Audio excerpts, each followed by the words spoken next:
BFM Business. BFM Bourse, le club.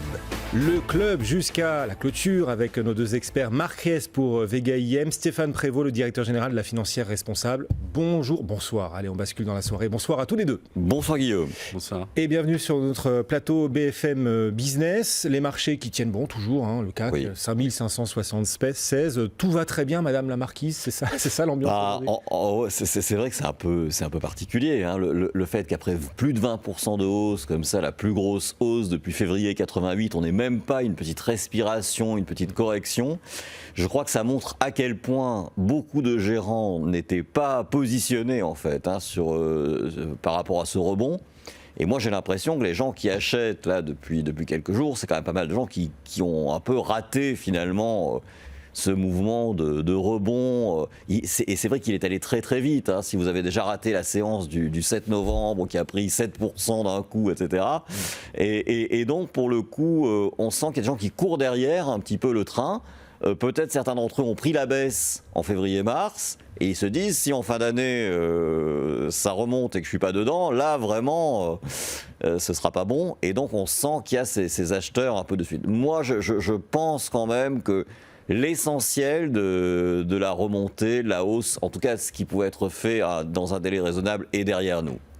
Bon, donc vous ne verrez pas, vous ne percevrez pas toute baisse du marché comme un nouveau point d'entrée, vous allez attendre avant de... Alors ça dépend de quelle ampleur, c'est-à-dire que là je pense qu'avant de pouvoir aller plus haut que cette hausse de 21-22% en un mois, j'achèterai pas, a contrario, avant qu'il y ait quand même un retour du marché, peut-être vers 5250 ou 5300 sur le CAC, pour donner un ordre de grandeur, voilà. Stéphane, votre regard à vous sur le potentiel, maintenant qu'on est monté en ligne droite, depuis 2 jours, on ne fait plus rien. Alors ça signifie quoi ? D'abord, on est capable de préserver les gains, c'est le premier message, mais qu'on manque de moteur malgré tout pour poursuivre à la hausse. Hier, on n'a rien fait, aujourd'hui, on ne fait rien à nouveau sur le marché européen. Je partage beaucoup ce qui vient d'être dit dans l'absolu. Ce que je constate, si on prend un peu plus de recul, c'est que le marché, il a franchi un nouveau palier.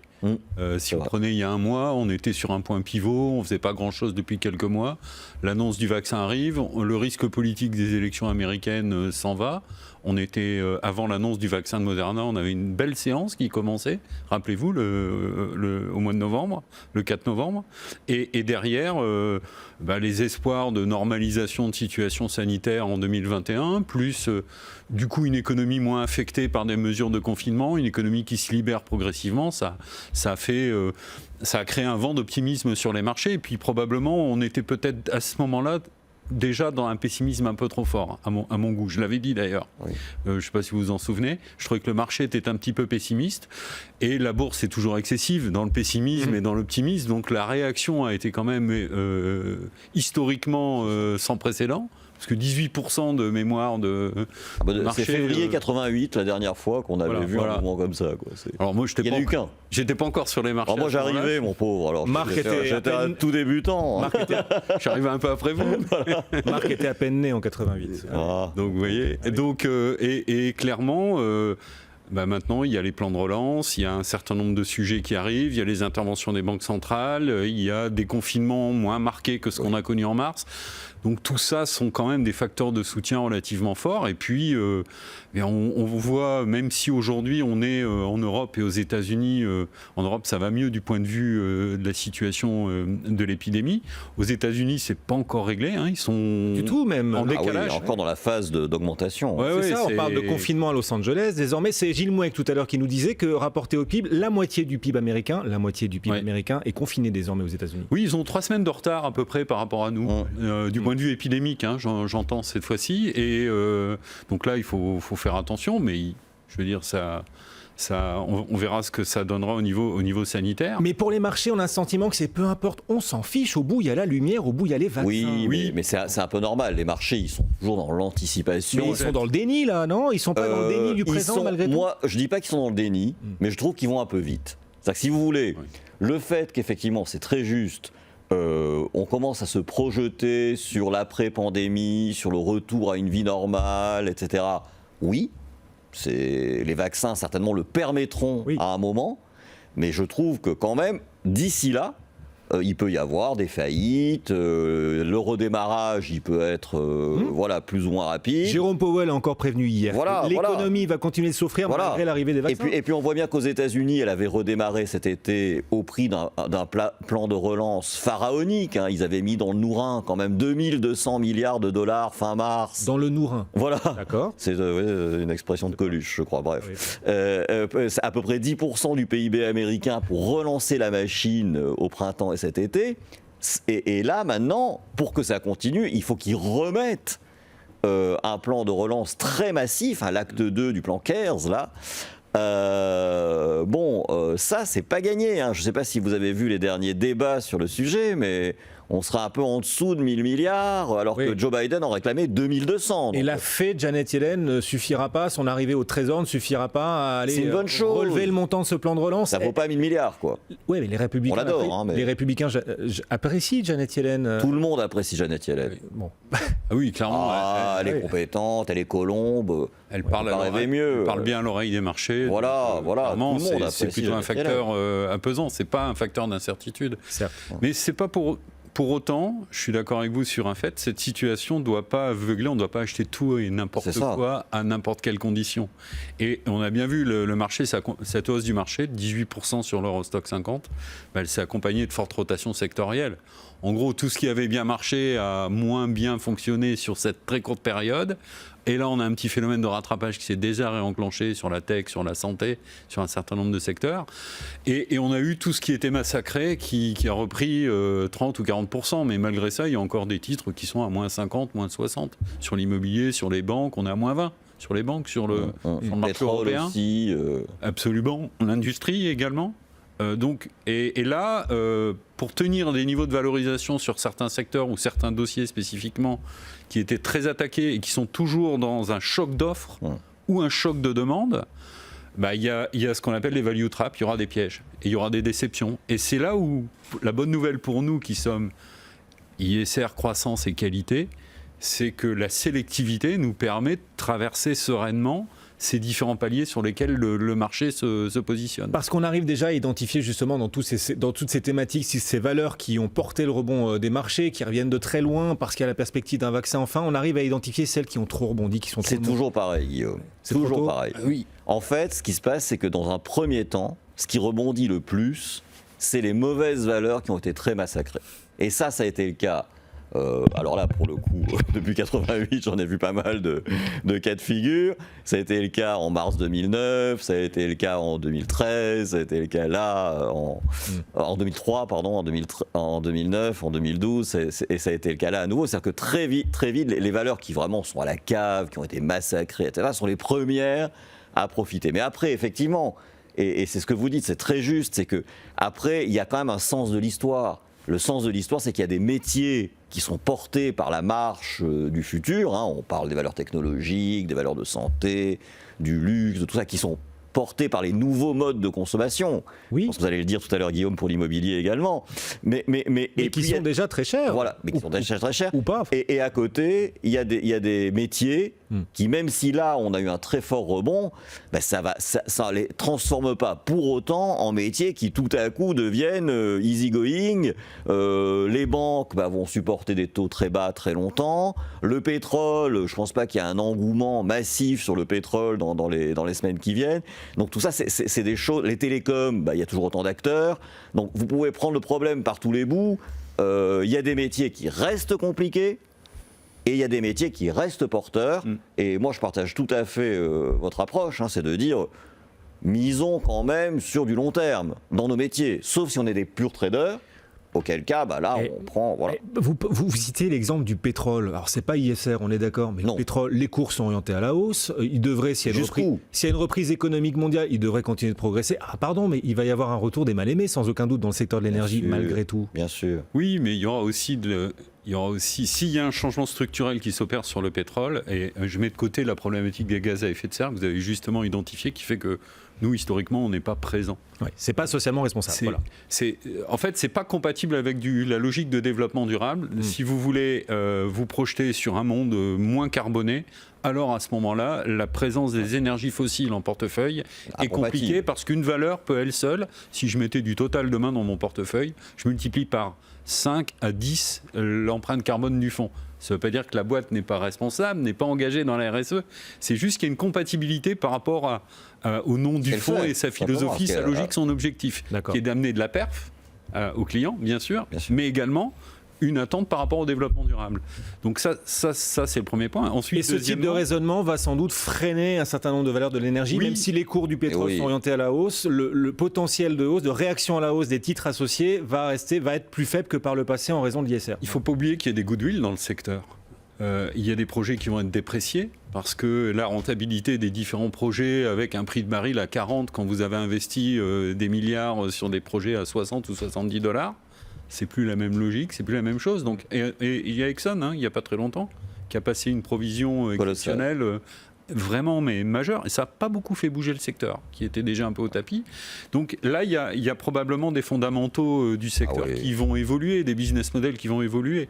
Et moi, je ne suis pas du tout confiant, même avec un baril de pétrole qui remonterait vers un équilibre idéal de 60, 65 $, effectivement. C'est pas pour autant qu'il va y avoir une création de valeur automatique. Alors, il y aura des gagnants, il y aura des perdants. Cette crise, elle est très darwinienne dans son approche. Et darwinienne au niveau des entreprises, mais aussi au niveau des secteurs. Et je dirais même, j'entendais il n'y a pas très longtemps un confrère qui disait, mais ce qui a bien marché dans l'ISR, c'est le côté défensif, dans la performance, c'est la résistance, etc. Les valeurs de croissance sont défensives. Certes, elles offrent de la visibilité, elles offrent de la résilience, mais elles ont surtout, et ça il ne faut absolument pas le négliger avec les plans de relance qui arrivent, et c'est aujourd'hui ce que je dis à nos clients, une habileté à capter de la croissance. Vous parliez du luxe tout à l'heure. Quand les boutiques étaient fermées, les ventes se sont faites sur Internet. Et l'adaptation ils ont monté leur prix quand les volumes ont baissé. Exactement. Vous avez du pricing power. Donc ça, après, il faut avoir une lecture secteur par secteur, métier par métier. Mais qui dit valeur de croissance ou dit pas forcément valeur trop défensive, dit habileté à capter cette croissance. Là où vous opérez. Donc il ne faut pas se tromper sur ce qui explique la surperformance de ce type de gestion. On va rester concret. Après la pub, on parlera aussi du dollar, du protectionnisme. Mais puisqu'on parle de ces thématiques qui pourraient faire le marché en 2021, Marquez, chez Vega IM, vos chouchous pour l'année 2021, si on peut apporter des idées de valeur pour nos éditeurs téléspectateurs. Oui, alors nos chouchous, bien sûr, c'est toujours pas les banques. On pense que les taux d'intérêt vont rester bas très très longtemps. Pour soutenir cette relance, donc on ne les voit pas tellement rebondir. Le pétrole, ça a été très bien décrit par mon contradicteur. Bon, je rajouterai juste un petit point, c'est qu'on ne parle plus du tout des pétroles de schiste. Mais imaginez-vous que dès lors qu'on va revenir vers 55, 60, 65 $ le baril, comme c'est imaginé là, le schiste va redevenir rentable, donc ça aussi, ça va revenir caper le cours du baril, donc voilà. Télécom, pareil, toujours il y a la 5G, maintenant il faut investir, etc. Donc, si vous voulez, pour nous, déjà, des secteurs qu'on retire. Après, vers quoi on va, pour le coup ? Par rapport au moment de la pandémie, qui favorisait effectivement, c'est très vrai, les valeurs défensives, la tech, la santé, etc., il y a quand même, dans la croissance, des métiers beaucoup plus cycliques. Vous voyez, dans les valeurs industrielles, quand vous regardez des Schneider, des Legrand, des valeurs liées au redémarrage de la construction, des infrastructures, etc., il y a des très belles histoires à jouer qui ne sont pas de la value, qui sont de la croissance, mais de la croissance cyclique. Donc, effectivement, le meilleur des deux mondes. Voilà, donc le luxe, la cosmétique, les valeurs industrielles, la construction, les loisirs, l'automobile, j'en passe, c'est des meilleurs. Mais on peut vous rétorquer, vous dites les banques, le monde demain ne sera pas plus favorable au secteur bancaire. Le monde demain sera-t-il plus favorable à l'automobile, aux constructeurs automobiles qu'il l'était avant la crise ? Là, c'est un cas particulier. Là, j'ai cité l'automobile un peu du bout des lèvres, parce qu'effectivement, d'abord, c'est un secteur value, mais parce que on voit quand même que dans les phases de sortie de crise, et on l'a vu d'ailleurs à l'été, c'est un secteur où les ventes rebondissent très vite, etc. Donc ponctuellement, je pense que c'est quand même à jouer, même si aussi c'est un métier effectivement qui a ses propres défis. Mais regardez des Tesla, des valeurs comme ça, il y a quand même beaucoup de choses à faire. Vous auriez envie de renforcer les Tesla, par exemple, dans les portefeuilles ? Alors Tesla, si vous voulez, c'est un peu cher pour un investisseur normal. Qu'est-ce que je veux dire par là ? C'est que vous n'êtes pas un investisseur normal. Si. Moi, je suis un investisseur, tout ce qu'il y a de plus bête et de plus normal. et pourquoi est-ce que c'est un peu cher pour nous ? Parce que si vous voulez, il y a des acteurs pour qui Tesla a une valeur qu'il n'a pas pour nous, une valeur de hedge, et c'est toutes les pétromonarchies qui croulent sous la rente pétrolière et qui, pour hedger un peu la fin, pour se couvrir en fait, pour se protéger de la fin de cette rente pétrolière, investissent massivement dans Tesla en se disant le jour où on n'aura plus les revenus du pétrole, il y aura Tesla. Et donc, si vous voulez, ça crée un surcroît de valeur pour l'entreprise qui est lié à ce statut auprès des pétromonarchies. Et pour un client qui n'est pas un roi du pétrole, et malheureusement peu de mes clients, je suis obligé de l'avouer, sont des rois du pétrole, je n'ai rien contre eux, hein, mais bon, je les gère très peu, et ben c'est trop cher. Voilà. Bon. Du côté de la financière responsable, Stéphane, vos chouchous pour l'année 2021, puis ensuite on parlera de protectionnisme, de devises aussi, l'euro qui monte face au dollar, un risque pour nos marchés européens ou pas en 2021, mais d'abord vos valeurs, vos chouchous. Alors, pour moi, la tech et tout ce qui est autour du digital, l'entrée du digital dans la vie quotidienne, que ce soit du côté des consommateurs ou des entreprises, il y a des mouvements de fonds qui vont continuer. Donc, une société comme ASML, dont je crois on a déjà parlé. Dans les semi-conducteurs, j'aime beaucoup ST Microelectronics, même Infineon. Si en plus le secteur auto va mieux, dans l'automobile électrique et connectée, qui est l'automobile de demain, parce qu'aujourd'hui on n'en est qu'au départ, on devrait avoir un certain nombre de choses. Bien que je ne suis pas positif forcément, je trouve qu'on manque de visibilité sur le secteur automobile en soi. En dehors de Michelin, je n'irai pas forcément sur des équipementiers par exemple, mais j'aime bien Michelin. Dans la santé, on va rester dans des thématiques très fortes sur des sociétés qui sont à la fois... pas des groupes pharmaceutiques, mais qui répondent à un besoin de la société civile et des consommateurs. Amplifon, les petits appareils auditifs, des groupes comme Orpea dans la santé. Vous avez les fournisseurs, les équipementiers du secteur aussi. Sartorio Siaguet, la maison mère de la française Stellim qu'on connaît, qui fournit des consommables à tout le secteur médical et tous les grands groupes pharmaceutiques. Lonza, par exemple. Et puis après, il y a tout ce qui est biens de consommation. Il y a là le luxe. Il y a aussi tous les industriels qui sont derrière la consommation alimentaire, les Givaudan, les fournisseurs d'ingrédients de valeur ajoutée. Ingrédients naturels, c'est ça? Oui, ingrédients naturels, absolument. Les arômes, absolument, les arômes, les parfums. Et puis, effectivement, dans la construction, il y a les plans de relance qui vont avoir des effets massifs sur les économies en 2021. Il ne faut absolument pas les sous-estimer. C'est pas déjà pricé. On sait qu'il y aura les plans de relance. C'est pas déjà dans les cours. En partie. Mais pas tellement. C'est en partie, oui, exclusif. C'est-à-dire que si vous regardez là, vous n'êtes pas d'accord. Si. Il y a une partie d'espoir qui est déjà dedans, mais ça, je pense que ça va être plus profond parce que l'efficacité énergétique des bâtiments, l'isolation, donc des sociétés comme vous avez dit Schneider, Legrand ont été évoqués, mais on prend Saint-Gobain par exemple. On prend une société comme Kingspan, l'irlandaise, qui 10% de croissance par an par acquisition et par organique. Donc là, on est vraiment dans des thématiques du futur. Et ça va rester des tendances de long terme solides. Des plaisirs divers et variés pour vous qui nous écoutez, qui nous regardez, qui nous suivez, qui cherchez des idées peut-être pour 2021. Dans un instant, on va continuer de se projeter vers l'avenir, débriefer aussi cette séance boursière alors qu'on approche de la clôture. Dans un petit quart d'heure, le CAC est quasi stable à nouveau aujourd'hui, comme hier soir d'ailleurs, 5579 points. À tout de suite.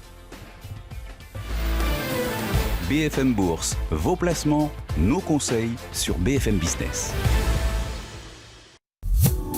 BFM Business, la France a tout pour réussir. BFM Business, BFM Bourse, le club.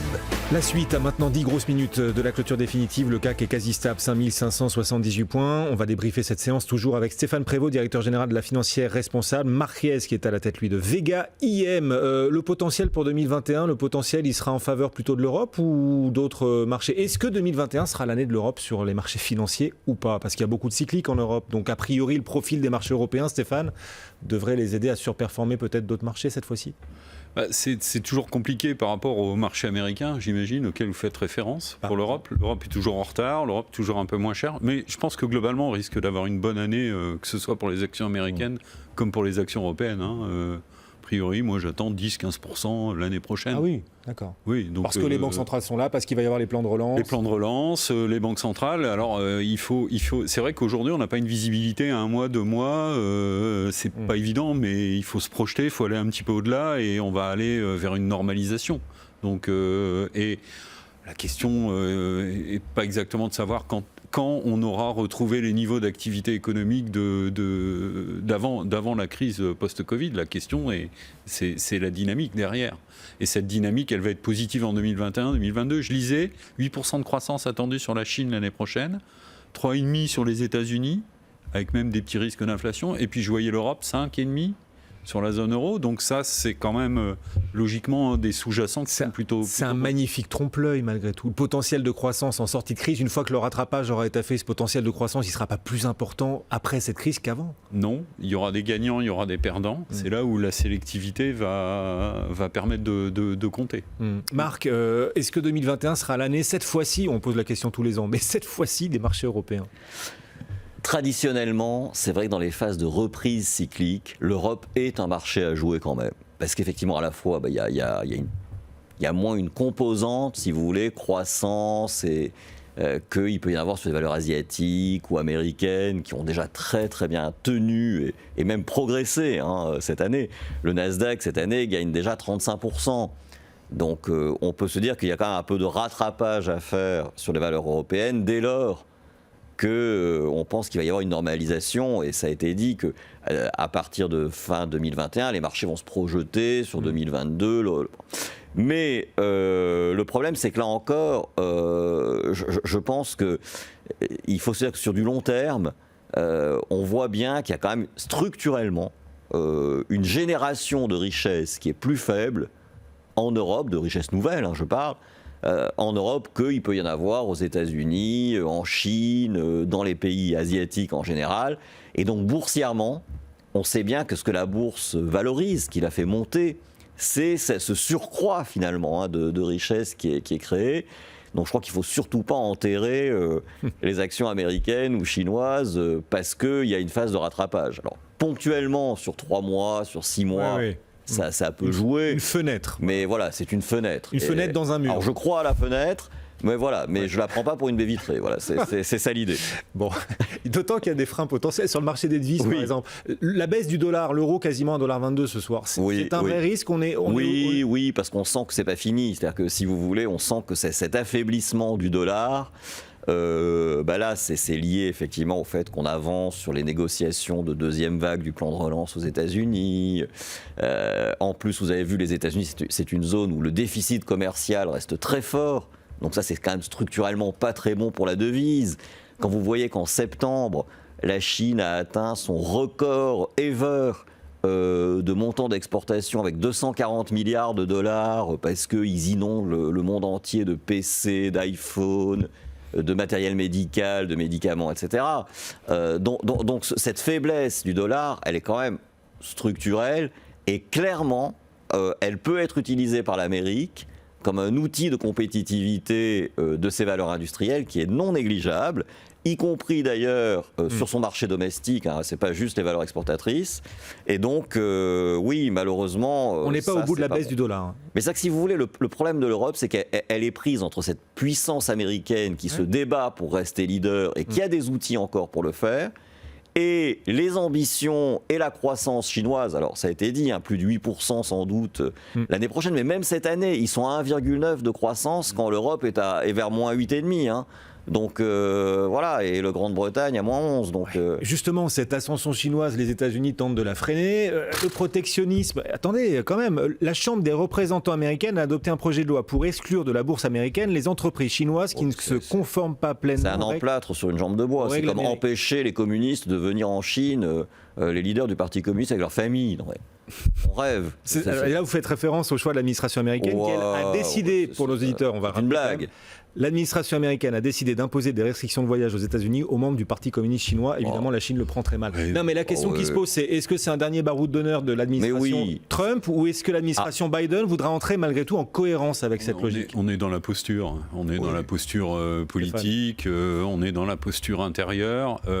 Faut pas oublier quand même que les démocrates sont pas pro-chinois. Au contraire, ils pouvaient être à la limite dans une logique qui soit plus dure que n'ont pu l'être certains gouvernements républicains à certains moments. Maintenant, il y a toujours ce côté empirique, ce réalisme lié au business. Donc là moi, je m'alerterai pas encore trop sur ce sujet pour l'instant. Et on va voir à long terme, mais je ne crois pas qu'on va relancer une guerre commerciale. La bonne nouvelle, c'est qu'avec M. Biden, ça va être fait sur un ton peut-être, sous l'administration Biden, plus feutré, moins agressif, pas à coup de tweet. C'est ça. Et ça va quand même calmer un peu les marchés, parce que je vous rappelle qu'il y a 2 ou 3 ans, on était vraiment très surpris. On gérait avec Twitter, c'était lamentable. Les marchés étaient orientés par les tweets. D'accord. Là, on va rentrer quand même dans une logique, une diplomatie et probablement une géopolitique plus feutrée. Peut-être. Ça ne veut pas dire qu'il n'y a pas de combat derrière. Mais c'est ça, ça il ne faut pas, veut pas dire que les droits de douane d'un seul coup imposés par l'administration Trump vont disparaître. Non mais regardez, Guillaume, ces droits de douane, ils n'ont en rien pénalisé la montée en puissance commerciale de la Chine depuis qu'il les a instaurés. La preuve, c'est qu'on le disait tout à l'heure, ils sont au maximum d'excédent commercial face au monde entier, malgré ces droits de douane qui en fait ne pénalisent que les consommateurs américains qui les payent. Et de toute façon, il n'y a pas d'alternative, parce que même s'il y avait des droits de douane à 30 ou 40%, eh ben, c'est pas pour autant que ces produits-là seraient fabriqués aux États-Unis. Donc c'est un sujet qui est derrière. Enfin, c'est une bagarre, si vous voulez, qu'a mené Trump, et il a mal mené. C'est-à-dire qu'il est parti d'un vrai problème, qui est que l'économie chinoise est en train de dépasser, est en train de rattraper et dépassera bientôt l'économie américaine. Et pour tenter de freiner ce sujet qui préoccupe effectivement tout aussi bien les démocrates que les républicains et le Congrès et les Américains au sens large, c'est normal, les solutions qu'il a trouvées pour freiner cette course ne sont pas les bonnes solutions. Les bonnes solutions, c'est ce qu'a développé Bill Gates ou Jeff Bezos ou Mark Zuckerberg. C'est de créer des champions américains de l'économie de demain. Et ce qui aujourd'hui est la force de l'Amérique, c'est beaucoup plus ces initiatives privées que l'attitude protectionniste stupide de l'administration Trump. Alors je vous prends au mot, vous renforcez votre exposition à la Chine ou pas dans vos portefeuilles? Il nous reste à peine une minute. Nous on en a, on est pas mal. C'est-à-dire que si vous voulez, il y a 2 manières de jouer la Chine. Vous pouvez la jouer avec des valeurs chinoises, mais vous pouvez aussi la jouer sur les valeurs, par exemple, européennes, en choisissant des boîtes dont l'activité en Chine est très importante. Nous, notre valeur préférée, vous le savez, depuis 10 ans que je raconte, c'est la même chose, c'est Hermès. Bon, Hermès, elle a très bien monté cette année parce qu'elle vend beaucoup en Chine. Hein. Bon, Stéphane, quand on investit socialement responsable, on peut aussi malgré tout avoir des poches d'exposition à la Chine. Bien sûr. C'est socialement responsable. Vous savez, nos valeurs de croissance sont exportatrices dans le monde entier. Elles ne peuvent pas ne pas être présentes sur ce continent-là. Hein.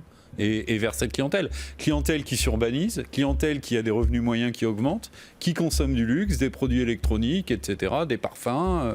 Donc il y a forcément un marché à aller chercher. Du point de vue éthique, Guillaume, on peut quand même se féliciter que la misère s'amenuise dans ces pays émergents. Il y a un proverbe chinois qui dit, lorsque le vent souffle, il ne faut pas bâtir des murs, il faut bâtir des moulins. Voilà, c'est ce que vous tentez de faire manifestement l'un et l'autre. On a fini Stéphane, malheureusement, c'est la fin du club puisqu'on approche de la clôture. Merci, mais vous reviendrez bien sûr, on vous accueillera avec toujours beaucoup de plaisir sur BFM Business. Dans un instant, donc la clôture, le CAC 40 est en toute petite baisse de 0,16%. Stéphane Prévost nous accompagnait, la financière responsable. Bon retour Stéphane. Ainsi que Marc Reyes pour Vega, IM régulièrement à nos côtés aussi sur BFM. Bon retour Marc, bonne soirée à tous les deux. Dans un instant, on va vivre cette clôture en direct et vous apporter d'autres idées d'investissement pour la suite, pour aller agir sur vos portefeuilles boursiers. A tout de suite. BFM Bourse, vos placements, nos conseils sur BFM Business. Ce week-end sur BFM Business, revivez la 16e édition des BFM Awards, la cérémonie qui met à l'honneur une France qui, en pleine crise, résiste, affronte et entreprend. Cette soirée a été l'occasion de mettre en avant la résilience de ceux qui animent l'économie française. BFM Awards de l'engagement, saga familiale, révélation, entrepreneur de l'année, performance à l'international et grand prix manager BFM de la décennie. 6 BFM Awards ont été remis par des invités prestigieux. Audace, innovation, persévérance, découvrez ce qui anime les entrepreneurs. Les BFM Awards 2020, la rediff, samedi à 20h30 et dimanche à 17h30 sur BFM Business.